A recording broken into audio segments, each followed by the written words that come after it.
¿Sientes esa presión silenciosa de que si no compras casa te estás quedando atrás financieramente? Te dijeron que rentar es tirar el dinero y que una hipoteca es ahorro forzoso, pero casi nadie te explica que en la economía actual una casa propia puede funcionar más como un pasivo de consumo apalancado que como un activo.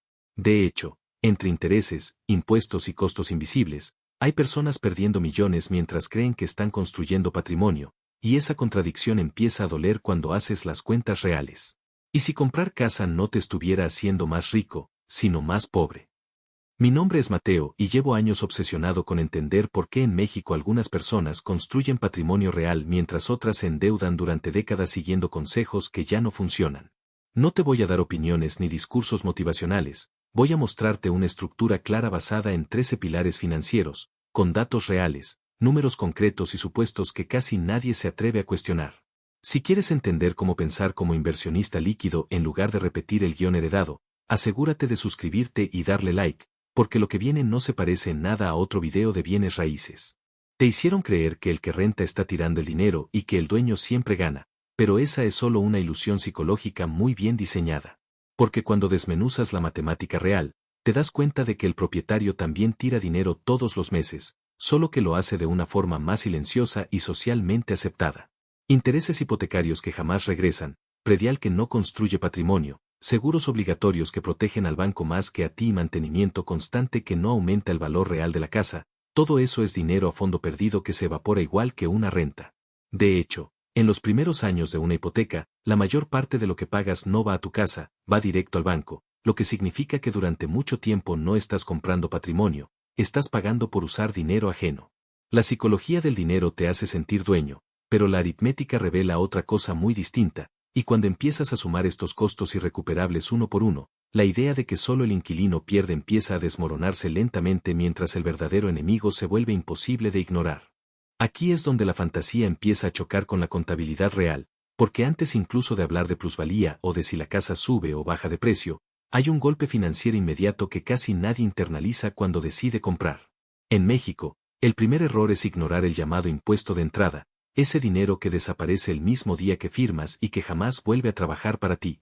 Entre ISAI, escrituración, avalúos, notarías y derechos, el costo real suele estar entre el 4% y el 8% del valor de la propiedad. En una casa de 3 millones de pesos, eso significa que arrancas perdiendo entre 120,000 y 240,000 pesos desde el día 1, dinero que no genera plusvalía, no se invierte, no produce flujo y no se recupera ni vendiendo la casa después. Psicológicamente no se siente como pérdida porque no lo pagas mes a mes, lo pagas de golpe y lo normalizas como parte del trámite, pero financieramente es exactamente lo mismo que quemar ese capital en el momento de entrar al juego. Luego viene el engaño más sofisticado de todos, el que mantiene a millones de personas tranquilas durante años mientras su dinero se evapora lentamente, la tabla de amortización. El banco te muestra una mensualidad que parece manejable y te habla de patrimonio, pero si abres el Excel y miras los primeros años con lupa, la historia es muy distinta.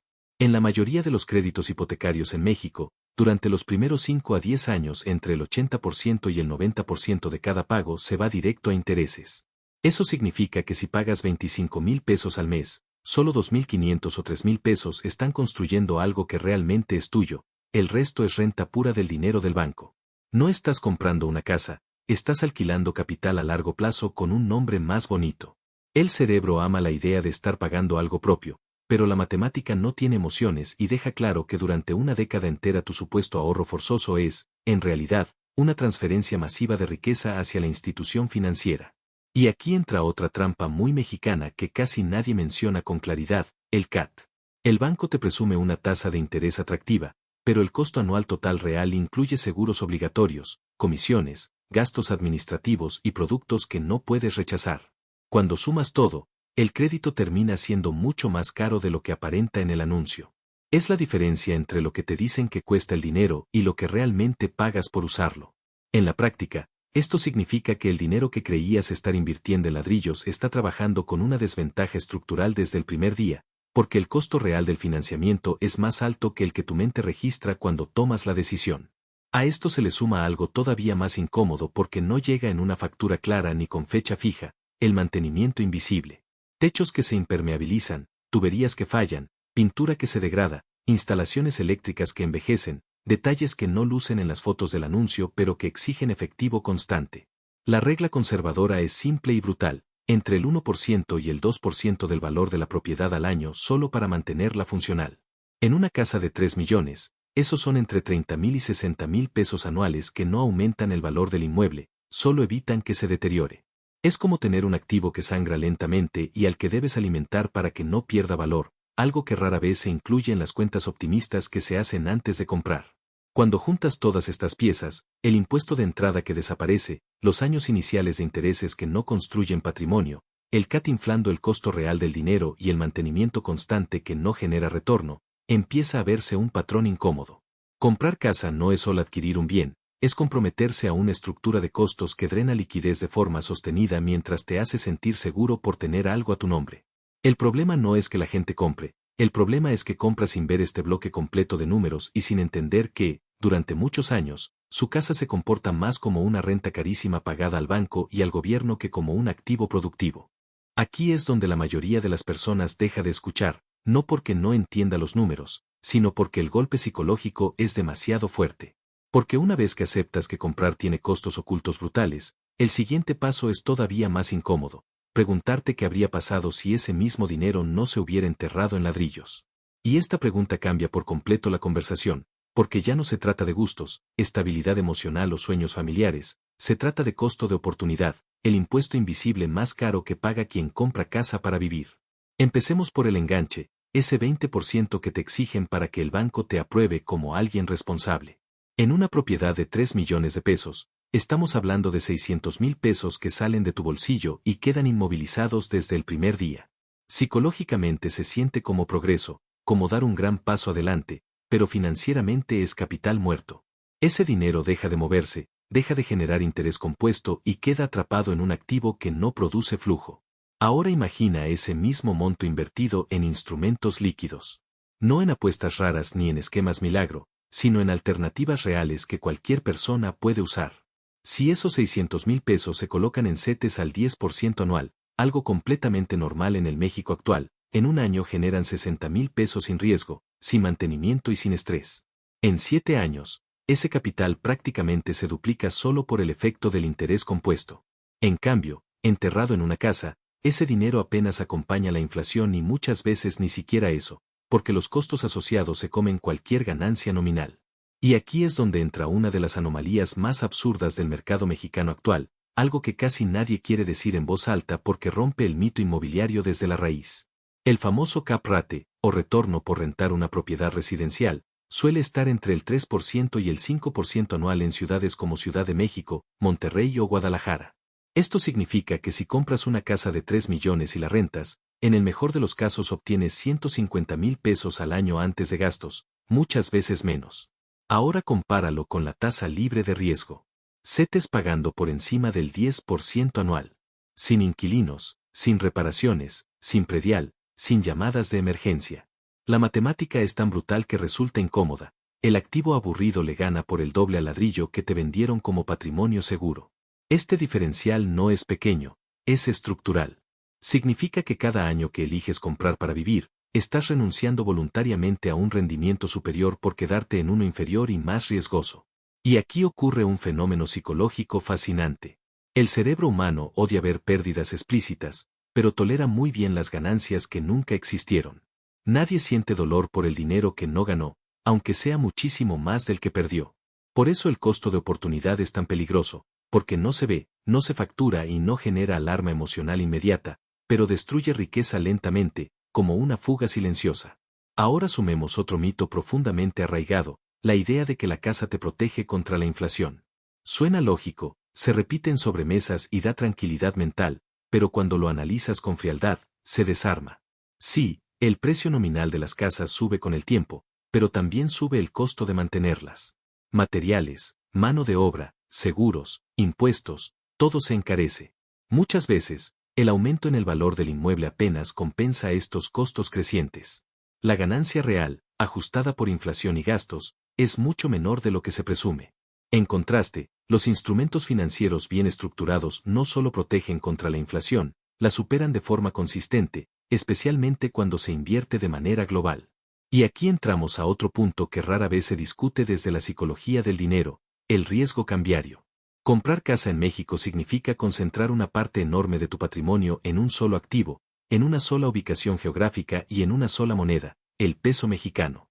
Es una apuesta triple, aunque no se sienta así. Rentar, en cambio, te permite invertir en activos dolarizados, en ETFs globales, en empresas que generan ingresos en múltiples monedas. No es solo una cuestión de rendimiento, es una cuestión de protección. Históricamente, las devaluaciones no avisan y cuando ocurren, quien tiene todo su capital atado a un activo local lo siente de golpe. El inversionista líquido, en cambio, absorbe el impacto con mucha más resiliencia. Imagina dos personas con perfiles similares. Ambos ganan lo mismo, ambos viven en la misma ciudad. Uno compra casa, el otro renta e invierte. El comprador se siente tranquilo porque ya aseguró su patrimonio. El inquilino parece inestable desde fuera. 10 años después, el comprador ha pagado millones en intereses, mantenimiento y costos hundidos, y su patrimonio neto real apenas ha crecido. El inquilino, en cambio, ha acumulado un portafolio líquido que genera rendimientos, le da opciones y le permite moverse.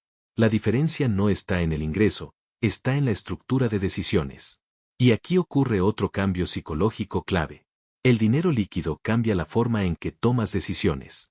Cuando tienes capital disponible, no estás forzado a aceptar cualquier trabajo, cualquier ciudad o cualquier condición. Puedes esperar, negociar, elegir. La liquidez no es solo financiera, es mental. Comprar casa reduce esa opcionalidad de manera drástica. Te ata a una ubicación, a un flujo de gastos fijo y a un horizonte largo que no siempre coincide con cómo cambia la vida real. El mercado laboral moderno premia la movilidad, la capacidad de adaptarte rápido, de aprovechar oportunidades que aparecen y desaparecen. El ladrillo no se mueve. Tú sí deberías poder hacerlo. Ahora pensemos en el efecto acumulado. Cada año que ese enganche no está invertido, no solo pierdes el rendimiento de ese año, pierdes el rendimiento de todos los años futuros sobre ese rendimiento. Es el efecto bola de nieve, pero al revés. No se trata de un error pequeño, se trata de una decisión que compone en tu contra durante décadas. Y lo más perverso es que el sistema te aplaude por hacerlo. Te felicitan por comprar, te ven como responsable, como alguien que ya sentó cabeza, aunque financieramente estés renunciando a una estrategia objetivamente superior. No se trata de decirte qué hacer, se trata de mostrarte que la narrativa tradicional ignora por completo esta matemática. Nadie te enseña a comparar el retorno real del ladrillo contra el retorno compuesto de los mercados financieros. Nadie te muestra que en el contexto actual de México, rentar e invertir no es una señal de fracaso, es una estrategia racional basada en números fríos. Y cuando empiezas a ver el dinero como una herramienta que debe moverse hacia donde rinde más y no hacia donde la sociedad aplaude más, tu relación con la vivienda cambia por completo. Deja de ser un símbolo y se convierte en lo que realmente es, un servicio que debes usar al menor costo posible mientras tu capital trabaja en otro lado, y cuando ese cambio de perspectiva se asienta, ya no puedes dejar de ver todas las oportunidades que antes estaban ocultas, mientras el sistema sigue empujando a la mayoría a inmovilizar su dinero sin siquiera darse cuenta. Aquí es donde el tablero completo empieza a verse con claridad, porque ya no estamos hablando solo de costos ni de rendimientos, sino de cómo funciona realmente el mercado y de cómo ciertas decisiones te colocan en ventaja o te encierran sin que lo notes. Hay un número que casi nadie conoce, pero que dice más sobre si deberías comprar o rentar que cualquier discurso emocional, el ratio precio-alquiler. Es una métrica brutalmente simple, tomas el precio de la vivienda y lo divides entre la renta anual de ese mismo inmueble. Eso es todo. Y sin embargo, ese número funciona como el PER de una acción, como una radiografía instantánea de si el activo tiene sentido financiero o no. En muchas zonas de Ciudad de México, Monterrey o Guadalajara, este ratio supera fácilmente 20, 25 e incluso 30. Traducido al lenguaje humano, significa que necesitarías más de 25 años de renta completa solo para igualar el precio de compra, sin contar intereses, impuestos ni mantenimiento. Cuando ves ese número en frío, el mercado está gritando algo muy claro: rentar es matemáticamente superior. No es una opinión, no es una postura ideológica, es una señal objetiva de sobrevaloración relativa. Y aún así, la mayoría de las personas nunca hace esta cuenta antes de endeudarse por décadas. Aquí aparece una idea que incomoda porque va contra todo lo que nos enseñaron, pero que explica por qué rentar puede ser una jugada estratégica de alto nivel. Cuando rentas un inmueble caro, estás haciendo algo muy parecido a un short al mercado inmobiliario. Estás viviendo en un activo de varios millones de pesos pagando solo una fracción de su costo financiero real, mientras transfieres el riesgo completo al propietario. Si el mercado se estanca, si los precios caen, si la zona pierde atractivo o si aparecen problemas estructurales, no es tu problema. Tú pagas por el uso, no por el riesgo. Es como conducir un auto de lujo pagando una tarifa mensual sin asumir la depreciación ni el mantenimiento mayor. La mayoría de la gente no lo ve así porque confunde uso con propiedad.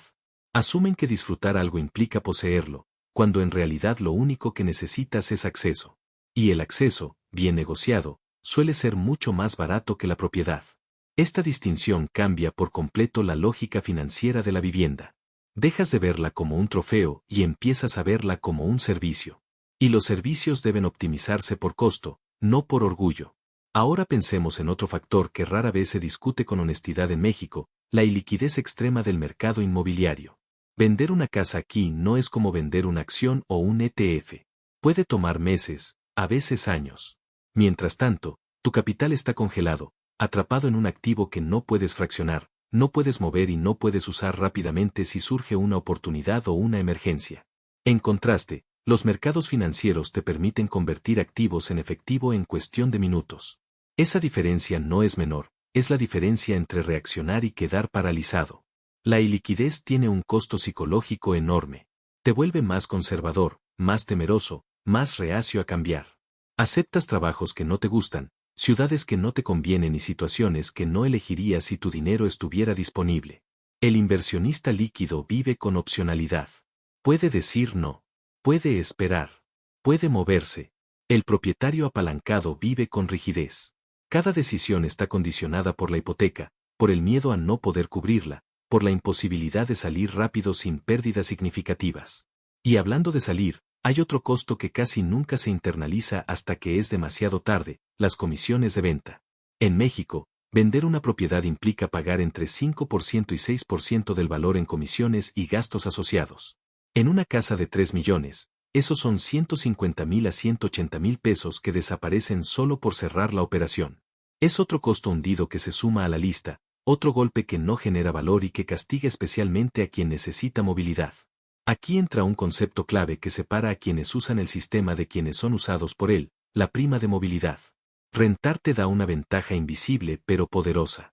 Si mañana te ofrecen el trabajo de tu vida en otra ciudad, puedes empacar y moverte en 30 días. Si el barrio cambia, si el entorno se deteriora o si simplemente tus prioridades evolucionan, tienes flexibilidad. Esa flexibilidad tiene un valor económico real, aunque no aparezca en ningún estado de cuenta. Es la capacidad de adaptarte rápido a un mundo que cambia cada vez más deprisa. El mercado laboral actual no recompensa la permanencia, recompensa la agilidad. Las mejores oportunidades rara vez llegan donde estás cómodo, llegan donde puedes moverte. Y aquí es donde la vivienda en propiedad empieza a comportarse como un ancla. Te da sensación de estabilidad, pero al mismo tiempo te hunde cuando el entorno exige movimiento. Rentar, en cambio, es como llevar equipaje ligero. No te garantiza éxito, pero te permite correr cuando aparece la oportunidad correcta. Todo esto se conecta con una idea más profunda sobre libertad financiera. La libertad no es tener cosas, es tener opciones. Y las opciones nacen de la liquidez, no de los ladrillos. Cuando tu patrimonio está concentrado en un solo activo, en una sola ciudad y en una sola moneda, tus opciones se reducen drásticamente. Cuando tu patrimonio es líquido, diversificado y móvil, el mundo se vuelve un tablero mucho más amplio. El error más común es pensar que estas decisiones son binarias, como si solo existieran dos tipos de personas, los que compran y los que fracasan. La realidad es mucho más sutil. Rentar inteligentemente en un mercado sobrevaluado no es huir de la responsabilidad, es aprovechar una ineficiencia. Es vivir bien por menos mientras tu dinero trabaja en otro lado. Es usar el sistema a tu favor en lugar de cumplir con él por inercia.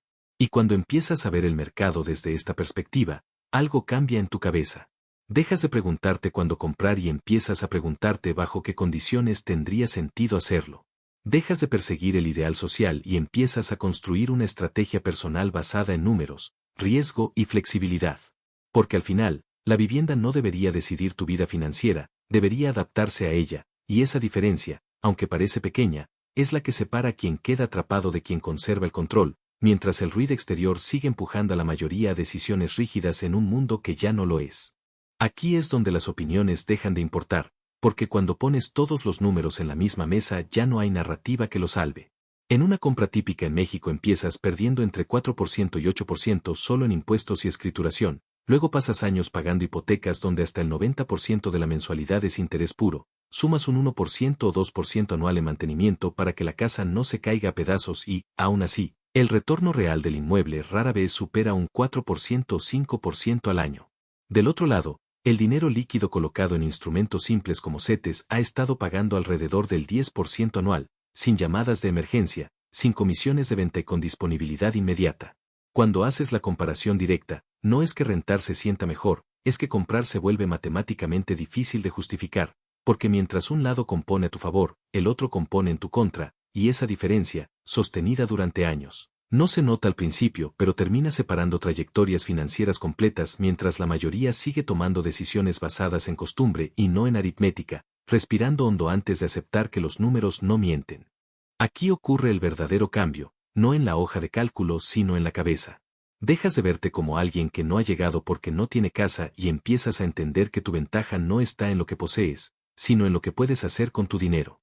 Rentar deja de sentirse como un fracaso y empieza a sentirse como una decisión estratégica, porque tu capital ya no está atrapado, está disponible, trabajando, dándote opciones.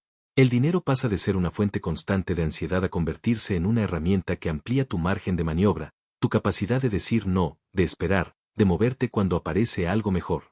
Y cuando adoptas esa identidad de inversionista líquido, las decisiones cambian solas, gastas con más intención, piensas más en oportunidad que en estatus y empiezas a notar que la libertad financiera no se construye comprando cosas, sino comprando tiempo, flexibilidad y control, respirando distinto mientras el ruido social sigue empujando en la dirección opuesta. Así que ahí lo tienes. La pregunta ya no es si comprar casa es bueno o malo, sino si en tu caso te está dando libertad o te está atando sin que lo notes. Haz el cálculo con tus propios números y dime en los comentarios qué te dio, si te sorprendió o si todavía no estás convencido, porque ahí es donde empieza la conversación real, y si quieres seguir aprendiendo a pensar con matemática y no con presión social, suscríbete y seguimos.